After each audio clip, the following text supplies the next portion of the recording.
Bonjour chers amis, on est à Moussimberg. Ici on trouve des temples magnifiques édifiés à l'époque du roi Ramsès II, le roi de la 19e dynastie. Comme je disais à Karnak, ce pharaon a passé 67 ans au pouvoir avec 84 enfants, 52 garçons et 32 filles. Donc il était marié avec Néfertari, donc la reine super connue dans l'histoire égyptienne. Donc euh, le roi était marié avec Néfertari, il était aussi marié avec le roi, il était aussi marié avec la fille du roi Hittite pour confirmer le pacte ou le traité de paix entre les Égyptiens et les Hittites. C'est lui qui a fait la bataille de Kadesh.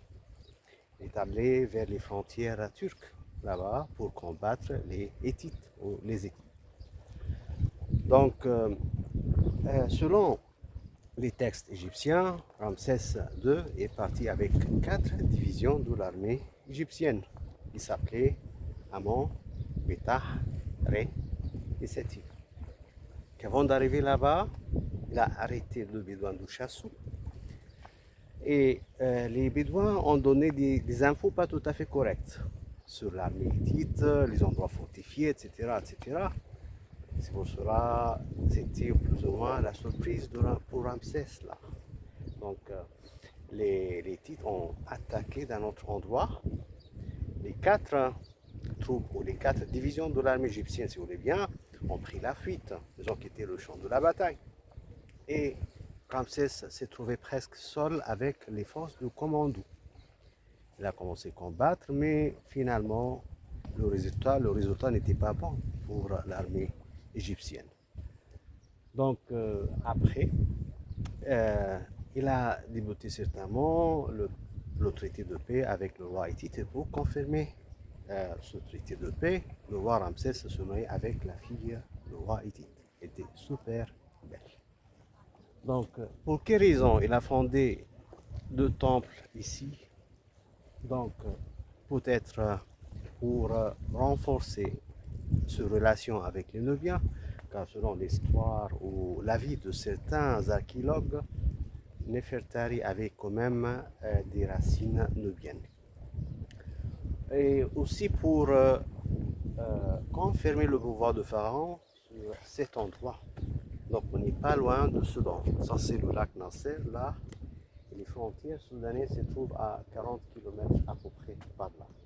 Donc ici on trouve un bateau croisière là qui s'approche du temple. Et derrière on trouve juste le temple là. Donc ce temple a été sauvé par l'UNESCO. En fait, grâce à la célébrité de ce temple-là, l'UNESCO a fait la guerre au monde afin de sauver ce temple. Et plusieurs projets furent successivement avancés afin de sauver ce temple. Certainement après la fondation de barrages, le lac ou l'eau du lac montait de plus en plus. C'est pour cela que le sauvetage de ce temple était vraiment nécessaire. Donc, tout d'abord, comme proposition, c'était possible de laisser les temples sur place en les protégeant par des digues ou une digue, mais ce n'était pas efficace comme solution. Et l'autre idée, c'était l'enfermement de ce temple-là dans de gigantesques caissons, pas flottisants. Mais quand même, ce n'était pas assuré comme solution. Finalement, le choix, c'est pourtant sur la plus simple des solutions, quoique risquée et la moins coûteuse. Donc le découpage de 2 temples et la reconstruction de 2 temples au sommet même de la falaise dans laquelle ils avaient été creusés. Donc l'opération a été effectuée en 6 phases. Tout d'abord, c'était le dégagement des temples. Il fallait dégager les 2 temples là en arasant les collines qui les surmontaient. Donc on parle de 300 000 tonnes de rochers là. Il fallait creuser jusqu'à 80 ou 80 cm juste le plafond là. Le travail c'était à la main. sans utiliser d'explosifs qui risquaient d'endommager les temples. Hein. Puis, c'était la deuxième phase, c'était la construction d'un bâtard d'eau de 360 mètres de long sur 25 mètres de hauteur là, afin de continuer la montée pendant l'opération de découpage. Donc, puis il a débuté certainement le découpage de deux temples là. Donc, on parle de 1036 blocs. 1036 blocs d'un poids pouvant atteindre 30 tonnes. Ouais. Donc, c'était la phase la plus délicate. Horizon de la friabilité, degré d'Abu Simbel, tant tel qu'il fallait quand même les injecter avec des injections en résine. D'accord. Donc, pour que la pierre ne se fritât sous la pression de la scie, sous la scie. Et quand même, il fallait quand même procéder au sciage manuel à certains endroits.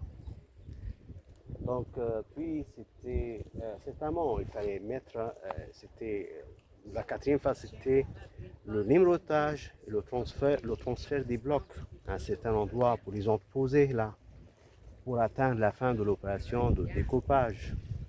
Donc, le numérotage était super important pour mettre chaque bloc à sa place.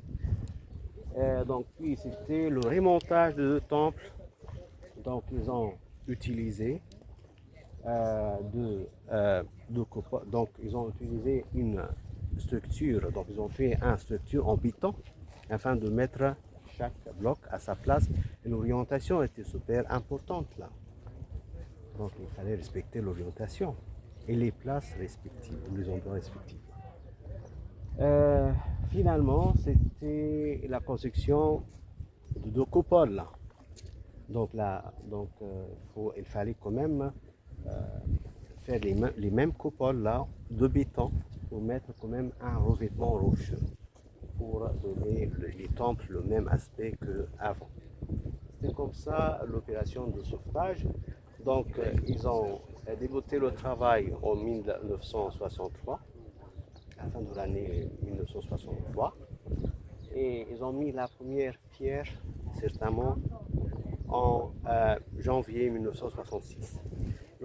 L'inauguration était déjà en 1968, mais quand même il fallait quelques années afin de les travaux de finition là, comme le colmatage là.